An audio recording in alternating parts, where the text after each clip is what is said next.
नमस्कार दोस्तों। कैसे कैसे हर दिन मंजर दिखते हैं, डर के आगे पीछे भी डर दिखते हैं। बस्ती की पीड़ाओं वाली आंखों में आंसू के हर रोज समुंदर दिखते हैं। बाहर चादर ओढ़ रखी है मजहब की, भीतर नफरत वाले खंजर दिखते हैं। सह सहनी सहमी सी नींदें हैं दर्पण की, ख्वाबों में भी उसको पत्थर दिखते हैं। रोज बचाते हम रिश्ते की टूटन को, रोज बदन पर अनगिनत नस्तर देखते हैं। महेश अग्रवाल साहब की ये पंक्तियां हैं और इन पंक्तियों के साथ हम अपनी बात शुरू कर रहे हैं, क्योंकि रोज ब रोज नस्तर हम सब पे, नस्तर मतलब चाकू या धारदार कोई भी हथियार, वो हम पर रोज चुभ रहा है। रोज हम सहमे हैं, सहमे सहमे से डर डर के जीवन जी रहे होते हैं। और जब यह कर रहे होते हैं तो लगता है कि क्या हम एक सभ्य समाज में रह रहे हैं, क्या हम इसी सिविलाइजेशन के लिए संघर्ष करते आए पीढ़ियां दर पीढ़ियां।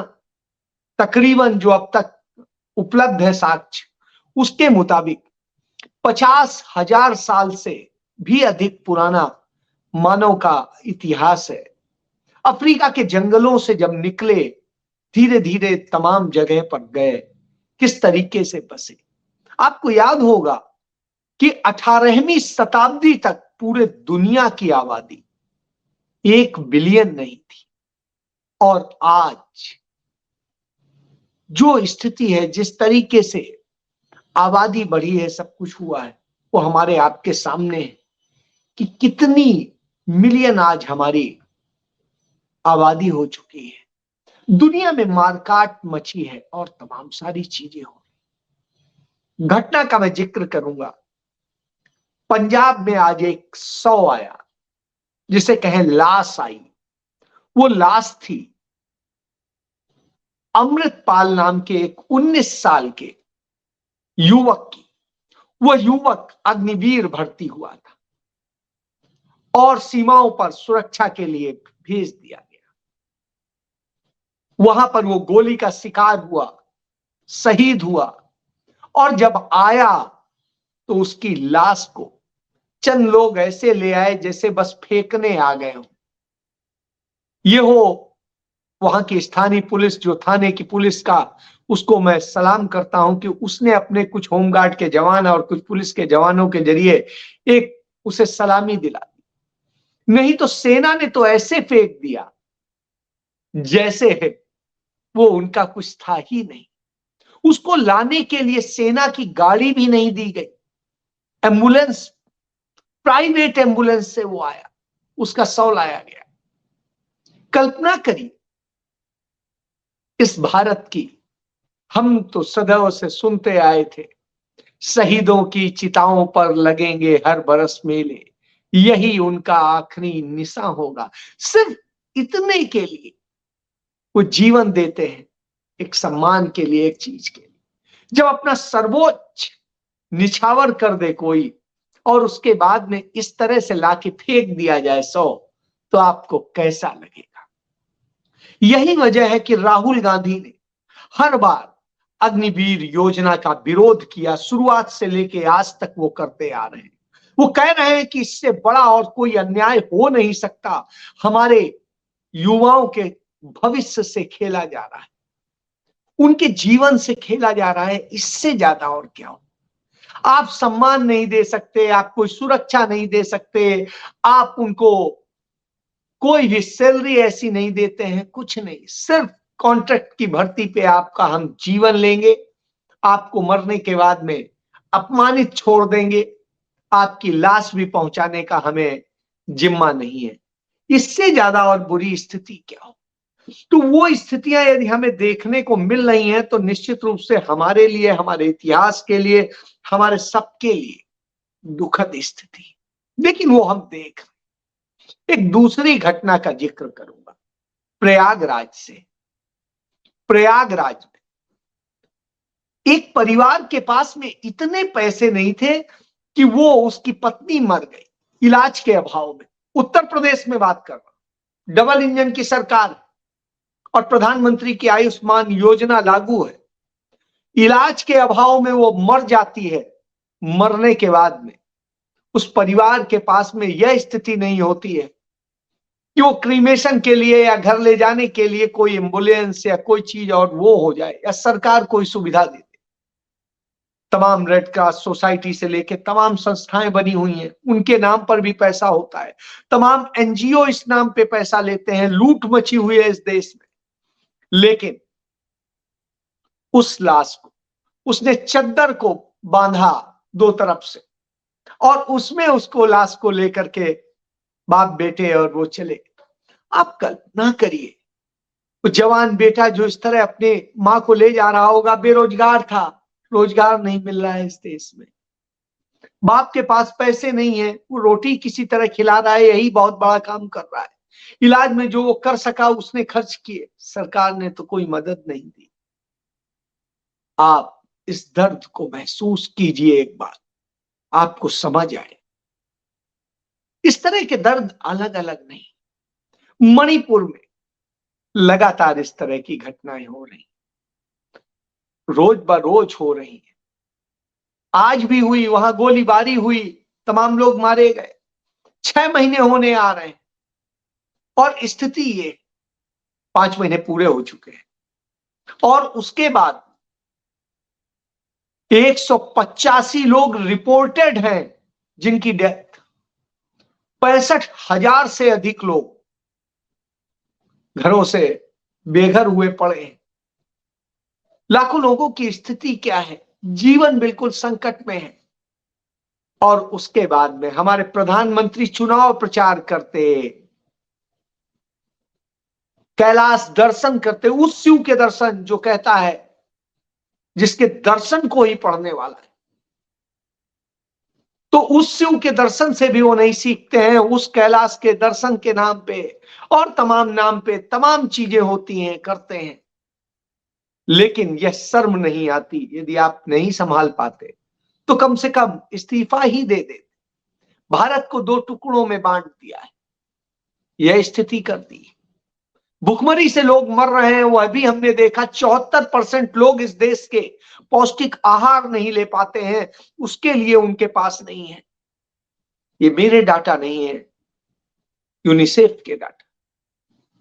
वो डाटा यदि आप करिए तो इस तरह की स्थिति है। और मणिपुर में क्या होता है कि यदि आप सच दिखाएंगे सोशल मीडिया पे और दूसरी जगह पे, सच लेकर आएंगे, बताएंगे कि हाँ मणिपुर में क्या हो रहा है, तो आपके खिलाफ एफआईआर दर्ज हो जाएगी, आप जेल चले जाएंगे। यह फांसीवादी आदेश जारी हो रहा है, यह कानून है। गजब की स्थिति। इन स्थितियों के बाद तेलंगाना में हैदराबाद में जो घटना होती है, एक महिला नहीं कहूंगा, बच्ची थी, लड़की थी, युवा थी, उसने आत्महत्या कर ली क्योंकि रोजगार के लिए वो नहीं झेल पा रही थी। उसके माता पिता ने जिस तरीके से उसे पढ़ाया, जिस तरीके से किया, और यह हालत हो गई है। पिछले 10 सालों में वहां पर भी मोदी की, दिल्ली की सरकार और वहां की स्थानीय बीआरएस की सरकार जो कर रही है, वो आग लगाने का काम कर रही है, लोगों को आत्महत्या करने के लिए विवश कर रही है। इस स्थिति के बाद किसी को शर्म नहीं आती।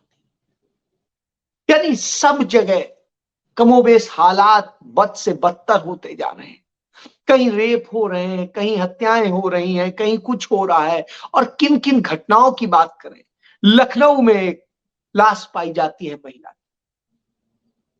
क्या हुआ, क्या कहेंगे। 69,000, 69,000 शिक्षकों की भर्ती का मामला था। प्रोटेस्ट कर रहे थे, अपना विरोध दर्ज करा रहे थे कि साहब नौकरी के लिए हमने वो किया, हमारा दे तो दो।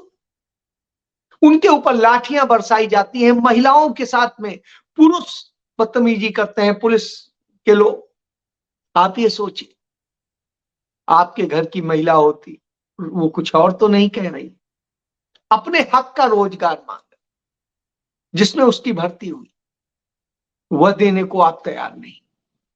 डबल इंजन की सरकारें हैं तमाम जगह, कहीं सहयोगियों के साथ हैं, कहीं खुद की हैं और आग लगाने पे तुले हैं। देश को कुछ दे नहीं सकते, युवाओं को, सैनिकों को सम्मान नहीं दे सकते, रोटी नहीं दे सकते। एक वीडियो देखा मैंने, ऊपर सियाचिन के पास में सेना की ड्यूटी करने वाले जवानों को जो रोटी दिया, वो रोटी नहीं टूट रही है। एक जवान दूसरे जवान को पकड़ा रहा है, देखो तुम्हारे दांतों से टूटे। इस तरह की स्थिति, पानी में भिगो भिगो करके वो उसको ढीला कर रहे हैं जिससे खा ले।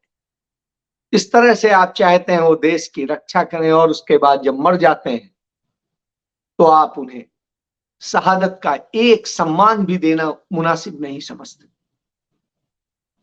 तो कौन सा आप देश बना रहे? आप यहां बैठकर इजराइल की बात करेंगे, आप फिलिस्तीन की बात करेंगे, आप सबकी बात करिए, क्योंकि ये वैश्विक जगत और हम वसुधैव कुटुंबकम की बात करने वाले लोग हैं। तो जरूर करिए, हमारा परिवार है, तो उन परिवारों में भी लड़ाई रोकिए और घर के अंदर भी लड़ाई रोकिए। ये लड़ाई नहीं होनी चाहिए, चाहे वहां हो चाहे यहां हो। तो आग नहीं लगनी चाहिए। वहां क्या हो रहा है, इजराइल ने किया क्या है, ये देखने वाला है। इजराइल ने जिस तरीके से कब्जा किया फिलिस्तीन पे, उस फिलिस्तीन पे जिसने उसे शरण दी थी, और कब्जा करने के बाद जिस तरीके से उन पर कर रहा है। हमास और फिलिस्तीन दोनों अलग अलग है। हमास वो संगठन है जिसने फिलिस्तीन के नेता यासिर अराफात को खत्म करने के लिए, उनके संगठन को खत्म करने के लिए तमाम तरह से काम किया, और उसको पैदा इजराइल ने किया। हमास को इसलिए पैदा किया कि जिससे फिलिस्तीन का वो प्रभाव जो है, जो यासिर अराफात का है, वो खत्म हो जाए, और वहां पर वो अपने पक्ष के लोगों को जिताने में और उसमें करके करें। वही काम वो कर रहे हैं, हिंदुस्तान में कर रहे हैं। हिंदुस्तान में वो सरकार बने जो उनके मुफीद हो, उनके हिसाब से चले। उसके लिए वो तमाम गलत साधनों में यहाँ की भारतीय जनता पार्टी की, मोदी की सरकार को मदद करते हैं, तमाम तरह के काम करते हैं। आज इजराइल में इजराइल के ही लोग वहां के प्रधानमंत्री बेंजामिन नेतन्याहू को हटाने की मांग कर रहे हैं, उसको लेके प्रोटेस्ट कर रहे हैं, तमाम ट्वीट कर रहे हैं और सब कुछ कर रहे हैं। लेकिन हिंदुस्तान के लोग क्या कर रहे हैं? हिंदुस्तान के लोग उनकी भावनाओं के विपरीत उल्टा कर रहे हैं, क्योंकि यहां वही नफरत रखते हैं मुसलमानों से और सबसे। नफरत क्यों? उन्होंने आपका क्या बिगाड़ा? इस देश की आजादी में, इस देश को बनाने में जो योगदान आपका है, उससे कम योगदान उनका नहीं। इस देश के मुसलमानों ने भी उतना ही बनाया। जम्मू कश्मीर ने हमें वो पहचान दी है कि हम दुनिया में जाने जाते हैं। यदि पंडित नेहरू नहीं होते तो शायद पठानकोट भी हमारे पास नहीं होता। तो आप समझिए वो मेहनत करके कैसे उसको जोड़ा गया, उनको अपने साथ लाया गया, और लाने के बाद में आप उन्हें काट देने की बात करते हैं, और फिर आप चिल्लाते हैं कि पाकिस्तान ने आपके कश्मीर के कुछ हिस्से पर कब्जा कर रखा है, चीन ने आपके सियाचिन पर कब्जा कर रखा है। तो साहब, इजराइल ने जो कब्जा कर रखा है उस पर कब बोलेंगे? इजराइल ने भी तो फिलिस्तीन के तमाम क्षेत्रों पे कब्जा कर रखा है, और वो कब्जा अवैध है, वैध नहीं। उसने धीरे धीरे फिलिस्तीन को खत्म कर देने की बात करी, और इसी नफरत के भूते नेतन्याहू आज वहां हैं।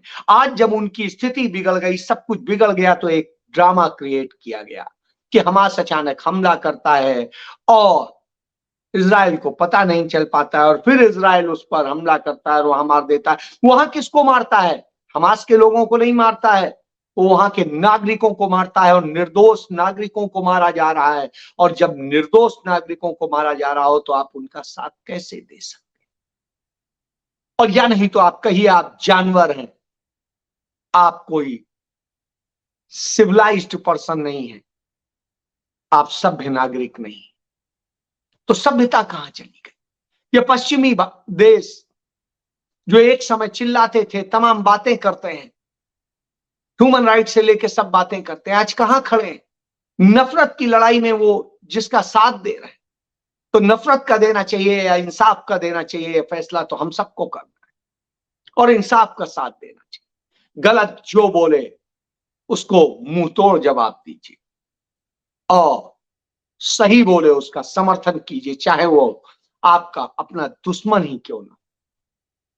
मैंने अपनी जिंदगी में इस चीज को सदैव फॉलो किया है, इसलिए आपसे कह रहा हूं, इसलिए आपको ये समझने की जरूरत। तो ये नफरत के खेल में क्या हुआ, आप भूल गए कि इस देश की स्थिति क्या है, इस देश को कहां ढकेल दिया गया है, किस खाई में ढकेल दिया गया है। ऐसी खाई में ढकेल दिया गया है जिससे निकालने में सालों साल लग जाएंगे। इस देश को भयंकर कर्ज में डुबो दिया गया है सिर्फ इन 9.5 साल। इन 9.5 सालों में इस देश के अंदर वो हुआ है जिसकी आप कल्पना नहीं कर सकते। इस देश को बेरोजगारी में ढकेला, भुखमरी में ढकेला, तमाम सारे और संकटों में ढकेला, सामाजिक आर्थिक तमाम असमानताओं में ढकेला, पूंजीपतियों को सारा सब कुछ कब्जा करा दिया और चंद पूंजीपतियों को सब कुछ सौंपने के बाद में कैसे उसे पूरा करें, उसके लिए हमारे आपके साथ लूट हो रही है। टैक्स की लूट, करों की लूट, दूसरी तरह की लूट। तमाम लूट के बाद अब हमारे बेटियों को लूटा जा रहा है, हमारे युवाओं के भविष्य को लूटा जा रहा है, सैनिकों को लूटा जा रहा है, हर जगह भ्रष्टाचार हो रहा है और इस तरह के हालात कर दिए गए कि लोग आत्महत्या करने के लिए मजबूर हो रहे हैं।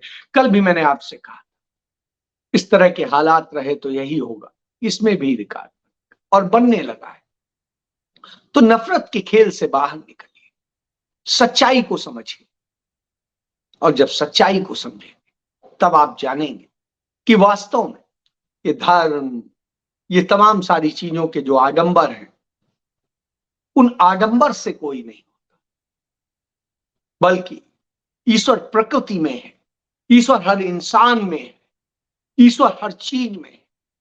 आप उसको सच्चे मन से सलाम कीजिए। किसी मूर्ति की पूजने की जरूरत नहीं है, किसी मस्जिद जाने की जरूरत नहीं है, किसी गुरुद्वारे जाने की जरूरत नहीं है, किसी और जगह जाने की जरूरत नहीं, किसी चर्च जाने की जरूरत नहीं। नफरत के खेल से बाहर निकलिए, सबको प्यार कीजिए। आप देखिए ईश्वर उस प्यार में बसेगा। और ये मैं नहीं कह रहा हूं, ये भगवान शिव कहते हैं, मैं भावनाओं का भूखा हूं, प्यार का भूखा। तो नरेंद्र मोदी को उनसे सीख लेना चाहिए। यही बात राहुल गांधी कहते हैं, बार बार कहते हैं। मैंने उस राहुल गांधी को मार दिया। अब जो राहुल गांधी, वो राहुल गांधी दूसरा राहुल गांधी, वो राहुल गांधी है जो सबकी समानता पर यकीन करता है, सभी धर्मों को, सभी उसको समान समझता है, सब में एक ही चीज देखता है और मानवता से बड़ा किसी को। इसलिए डर किस बात का, डरिए मत, नफरत मत कीजिए और हर किसी का भला सोचिए, आपका भी भला। इस सोच को जरूर, भारत की सोच, यही आइडिया ऑफ इंडिया है, क्योंकि इंडिया नाम पहले था, भारत बाद में आया। इसलिए आइडिया ऑफ इंडिया को समझिए और जब समझ जाएंगे तो हर गलती बंद हो जाएगी। कोई पति, कोई बेटा अपनी मां को यूं बांध के नहीं ले जाएगा, कोई बच्चा शहीद होकर के आएगा तो उसे सम्मान मिलेगा, किसी की आबरू नहीं लूटेगी, किसी को आत्महत्या नहीं करनी पड़ेगी।